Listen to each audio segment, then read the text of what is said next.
नमस्कार दोस्तों, मैं अनुकुल द्विवेदी डायलॉग 36 पर एक बार फिर आप सभी के साथ एक खास मुद्दे को लेकर आज की बात शुरू करें। इसके पहले आप देखिए ये वीडियो। बोल मराठी नाही तुला? नहीं आता मुझे मराठी। हिंदी मराठीत बोल। नहीं आता का मुझे। नाही येत? नहीं आता। कुठं ऑफिसला कामाला आहे? क्यों बोला तो नहीं मराठी आता बोलायला मुझे, लागणार तुला? नहीं का नाही बोलणार तू नहीं मराठी? आता मुझे। का नाही बोलणार मराठी? नहीं आता। का नाही बोलणार मराठी? नहीं आता। तू महाराष्ट्रात कशाला राहते? महाराष्ट्रात कशाला राहते? महाराष्ट्रात कशाला राहते तू? मेरी मर्जी से रहती मग हूँ। निघायचं मेरा आता खुद का घर है। इकडनं निघायचं मेरा खुद का महाराष्ट्रातून घर है। महाराष्ट्रातून मेरी निघायचं मर्जी से रहती क्यों? हूँ। मेरे खुद का घर है। किधर काय मेरा खुद का गाँव घर किधर है तेरा? मेरा गाँव कहीं का हाँ भी फिर? है। मेरा गाँव मराठी कहीं में का बात भी है। करने का? मैं करूंगी। मराठी में बात कर क्या कर लोगे? भाषा से बात करूँ मेरे से बात मेरी मर्जी।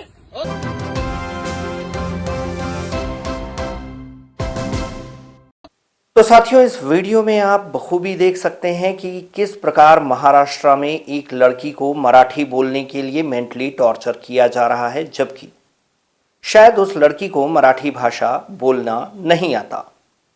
ऐसे में वो लड़की खुद को कैसे इस क्षेत्र में सुरक्षित महसूस कर सकती है? सदैव उसके दिमाग में एक चिंता इस बात की बनी रहेगी कि हिंदी आने की वजह से उस पर अक्सर भेदभाव उसके साथ होता रहेगा और वो खुलकर अपनी क्षमता को अभिव्यक्त नहीं कर पाएगी। ये कहां तक उचित है?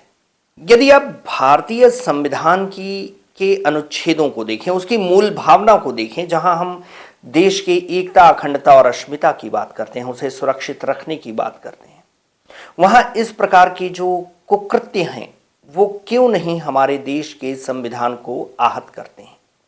जबकि भारतीय संविधान के आर्टिकल नंबर 1 में यह लिखा गया है कि भारत राज्यों का संघ है, India is a union of states.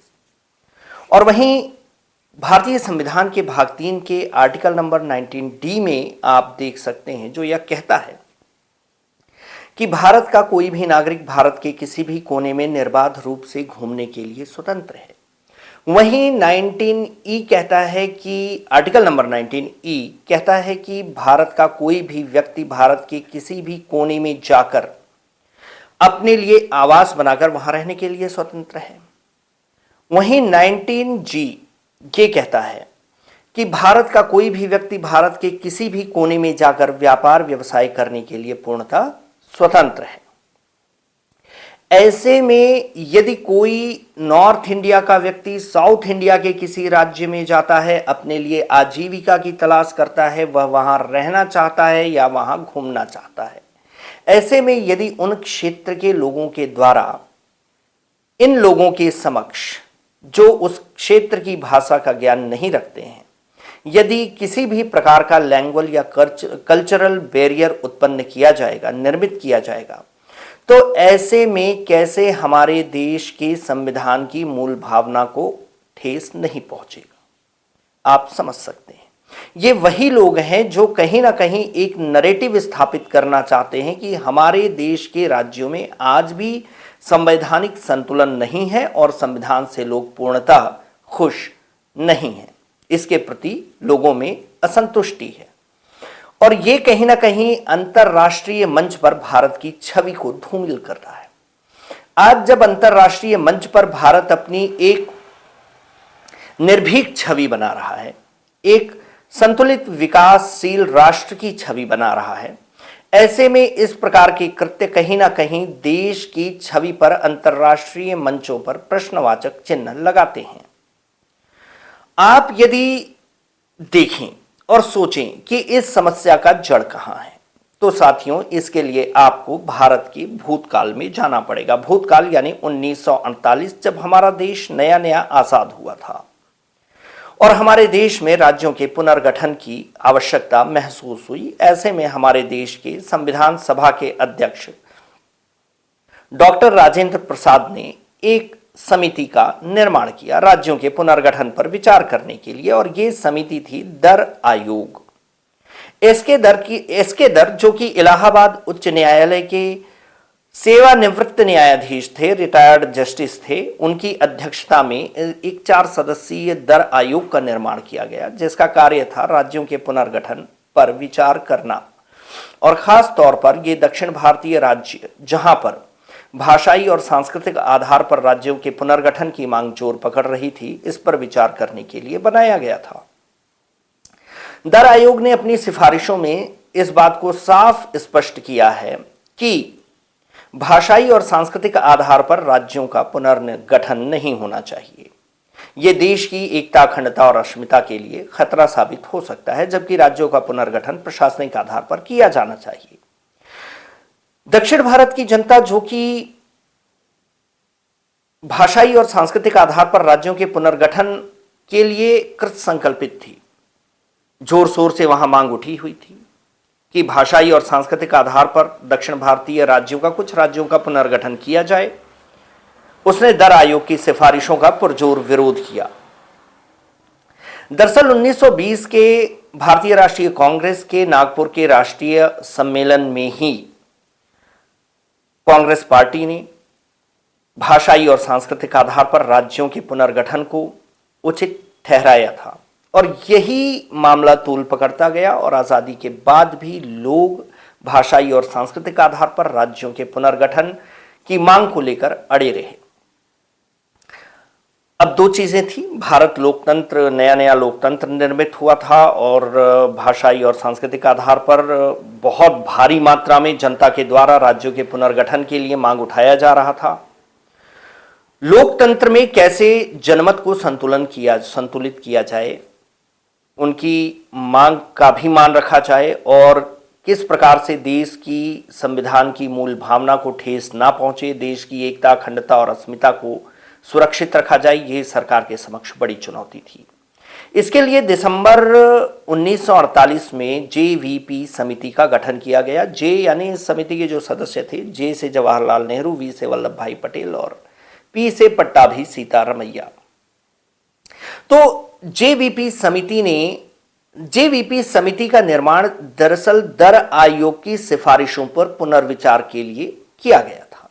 JVP समिति ने भी यह पाया कि भाषाई और सांस्कृतिक आधार पर राज्यों के पुनर्गठन को पूर्णतः स्वीकृति नहीं मिल सकती, लेकिन लोकतंत्र में जनमत को भी अनदेखा नहीं किया जा सकता। तो इस आधार पर जब लोकमत अपनी उग्रता पर था और इतनी उग्रता पर था कि भाषाई आधार पर आंध्र प्रदेश के पुनर्गठन के लिए एक भयंकर जन आंदोलन हुआ। इस जन आंदोलन का नेतृत्व पोट्टी रामुल्लू के द्वारा किया जा रहा था। 52 दिनों तक पोट्टी रामुल्लू ने भूख हड़ताल किया, आमरण अनशन किया और 52वें दिन यानी समथिंग कुछ 1952 में, है ना, पोट्टी रामुल्लू का निधन हो गया। जन आंदोलन और उग्र हो गया। इस जन आंदोलन की उग्रता को देखते हुए पंडित जवाहरलाल नेहरू, जो उस समय तत्कालीन प्रधानमंत्री थे हमारे देश के, उन्होंने आंध्र प्रदेश वासियों को भाषाई आधार पर राज्य के पुनर्गठन के लिए आश्वस्त किया कि ठीक है, आपकी बातों पर विचार किया जाएगा, क्या किया जा सकता है, कोई रास्ता और नहीं था उनकी जन आंदोलन की उग्रता को देखते हुए। परिणाम यह हुआ कि 1 अक्टूबर सन 1953 में आंध्र प्रदेश भाषाई आधार पर पुनर्गठित होने वाला पहला राज्य बना। इसके बाद भाषाई आधार पर राज्यों के पुनर्गठन की मांग जोर पकड़ती गई। यह चिंता का विषय था। 1953 में संसद में पंडित जवाहरलाल नेहरू ने इस बात पर चिंता व्यक्त की और फिर से एक आयोग बनाने की बात कही। वो आयोग जो राज्यों के पुनर्गठन पर बिना किसी भेदभाव के, बिना किसी पक्षपात के गंभीरतापूर्वक विचार करे। और फजल अली की अध्यक्षता में एक राज्य पुनर्गठन आयोग का निर्माण किया गया, जिसके 2 सदस्य और थे, हृदयनाथ कुंजरू और सरदार के.एम. पणिक्कर। इन्होंने मिलकर पुनः राज्य पुनर्गठन के सिद्धांतों पर विचार किया और इनका भी कहना था कि भाषाई और सांस्कृतिक आधार पर राज्यों का पुनर्गठन नहीं किया जाना चाहिए, क्योंकि इससे हमारे देश की एकता, अखंडता और अस्मिता को ठेस पहुंच सकता है। राज्यों का पुनर्गठन के लिए जो दृष्टिकोण होनी चाहिए वो ये होनी चाहिए, पहला राष्ट्रीय सुरक्षा, दूसरा वित्तीय और प्रशासनिक दशाएं, और तीसरा पंचवर्षीय योजनाओं की सफलता। ये 4 बिंदु ऐसे थे जिनके आधार पर राज्यों का पुनर्गठन होना चाहिए, ऐसा फजल अली आयोग का कहना था, ऐसी उनकी सिफारिश थी। और इन्होंने भी भाषाई आधार पर राज्यों के पुनर्गठन की सिफारिश नहीं की, उसे गलत बताया। अब यहां चूंकि आंध्र प्रदेश की स्थापना भाषाई आधार पर हो चुकी थी, उसका पुनर्गठन भाषाई आधार पर हो चुका था, तो बाकी राज्य कहां शांत रहने वाले थे। अब देखिए 1960 में महाराष्ट्र और गुजरात का पुनर्गठन भाषाई आधार पर ही होता है। 1962 में असम से अलग होकर नागालैंड का पुनर्गठन भाषाई और सांस्कृतिक आधार पर होता है। 1966 में पंजाब और हरियाणा का पुनर्गठन भाषाई आधार पर होता है। ऐसे करके हमारे देश में अलग अलग राज्यों का पुनर्गठन भाषाई और सांस्कृतिक आधार पर अधिकांश राज्यों का पुनर्गठन हुआ, ऐसा हमने देखा। लेकिन दक्षिण भारतीय राज्यों की जो भाषाई संकीर्णता है, हम देखते हैं वह बहुत ज्यादा है। उन्हें हिंदी बर्दाश्त नहीं है। उत्तर भारत का हिंदी भाषी व्यक्ति यदि किसी भी उद्देश्य से दक्षिण भारत जाता है, वहां से आने के बाद लोगों में एक लैंग्वेज बैरियर का जो चिंता है, कि जो हीनता है, वो स्पष्ट दिखाई देती है कि वहां जाकर किस प्रकार हिंदी बोलने पर एक भेदभाव का सामना उन्हें करना पड़ा। ये गलत है, हमारे देश में ऐसा नहीं होना चाहिए। बहरहाल उत्तर भारत में अगर तुलनात्मक रूप से देखें तो उत्तर भारत में भी तमाम दक्षिण भारत की भाषा बोलने वाले लोग रहते हैं, दक्षिण भारतीय रहते हैं, लेकिन उन्हें किसी भी प्रकार की लैंग्वेज बैरियर का सामना नहीं करना पड़ता है, हम ऐसा देख पाते हैं।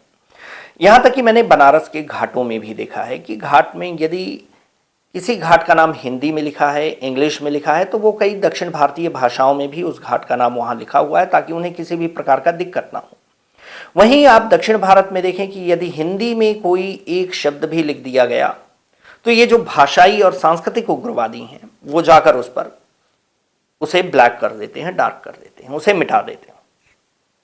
अब आपको लगता होगा मैं इन्हें भाषाई या सांस्कृतिक उग्रवादी क्यों कह रहा हूं, तो आपको याद होगा पहलगाम में किस प्रकार लोगों से कलमा पूछा गया, और अगर उन्हें कलमा नहीं आता है तो गोलियों से छलनी कर दिया गया। ठीक ये भी वैसे ही लोग हैं।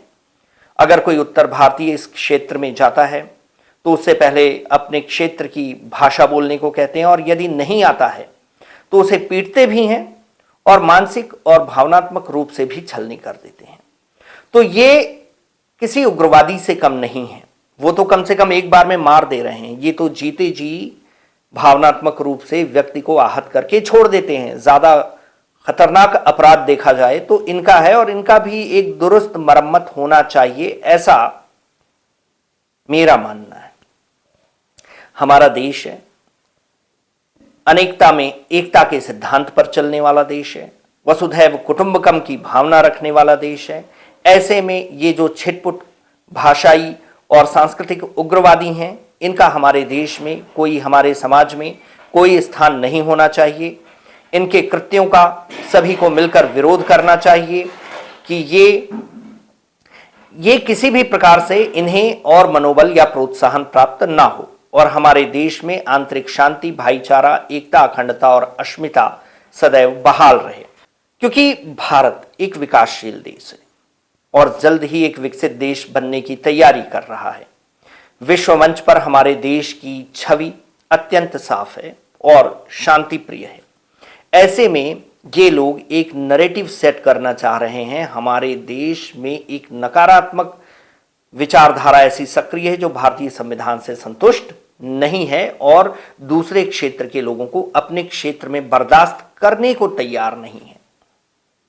ये कुछ लोग ही हैं, बहुत चंद भर, मुट्ठी भर, लेकिन सोशल मीडिया पर इनके कृत्य इस प्रकार वायरल होते हैं कि ऐसा लगता है कि उस क्षेत्र का हर व्यक्ति उत्तर भारतीयों से नफरत करता है। ऐसा नहीं है, लेकिन ऐसे लोगों को चुनकर, जो मुट्ठी भर लोग हैं, इनको चुनकर इनका दुरुस्त इलाज होना चाहिए, ताकि हमारे देश की भाईचारा को, हमारे देश में लोगों के बीच प्रेम, प्यार और मोहब्बत को किसी भी प्रकार की आंच ना आए। बहरहाल डायलॉग 36 पर मैं अनुकुल द्विवेदी यहीं तक। जय हिंद, वंदे मातरम।